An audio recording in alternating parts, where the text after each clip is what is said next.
Well, since Israel began its assault on Gaza, it's been targeting hospitals and medical infrastructure, crippling the health system.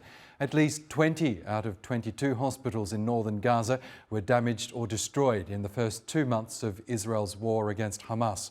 Well, let's get more on this now with Tarik Jasarevic, who's a spokesperson for the World Health Organization. He joins us now from Geneva. Good to have you with us, Tarik. From the beginning of this conflict, the World Health Organization has condemned any targeting of hospitals or medical facilities in Gaza. It's a policy that you've maintained in other conflict zones across the globe. Now that you're seeing Al-Shifa being raided by Israeli forces, what's your response to this continued targeting of Gaza's medical facilities?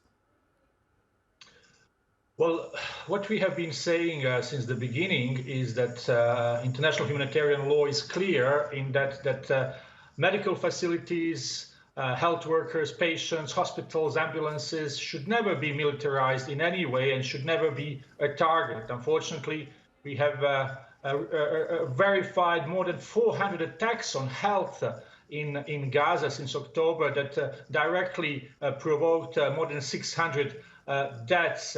As you have said, Gaza in total had 36 hospitals before the conflict started. Now there are only 12 of them that are partially functioning. So this greatly reduces the access to healthcare. Not only people who are injured in bombardment, and we estimated there are more than 60,000 people who have been injured in bombardments, but also people with chronic diseases, hundreds of thousands of people living with diabetes, hypertension, cancer, 50,000 pregnant women as well who cannot access healthcare, and on top of that, we also have infectious diseases spreading in crowded places. So all these people cannot reach and get the care they need, and the reason for that is that hospitals are not functioning. And the reason why hospitals are not functioning one of them is because they have been targeted. Other reasons are obviously lack of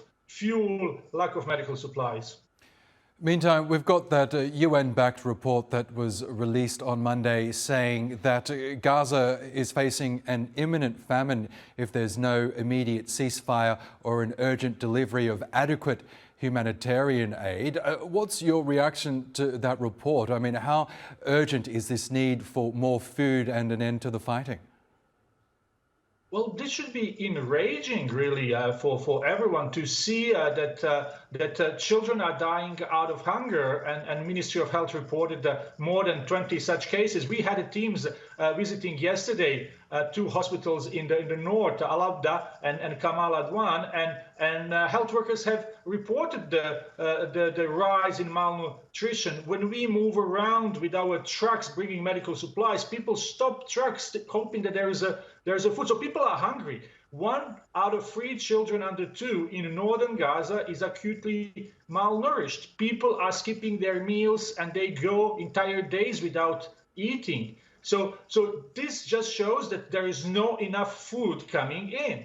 And airdrops and attempts to bring ships is clearly not enough. We need full access. We need more border crossing, land crossing to be open, and we need continuous and unhindered access. One problem is obviously to bring food and other supplies inside Gaza. The other problem is to move these supplies within Gaza. Roads are being damaged, destroyed. It's very difficult to move. After a little bit of rain, there is a mud where trucks get stuck. So eventually what we need is a ceasefire. So we can rebuild roads, we can reach people can reach hospitals, health workers can reach hospitals, and everyone can feel safe in those premises. If hospitals are becoming a battleground, then there is not possible to deliver any healthcare, even if we succeed in bringing supplies. So eventually what we need really is a ceasefire. And we really, as humanitarians, can only keep appealing to those who have a power to find a solution so people in Gaza can get out of this horrible suffering they go through. Okay, Tarik Jasarevic, we will have to leave it there, but the very best of luck with your work in Gaza, and thank you so much for joining us on the program.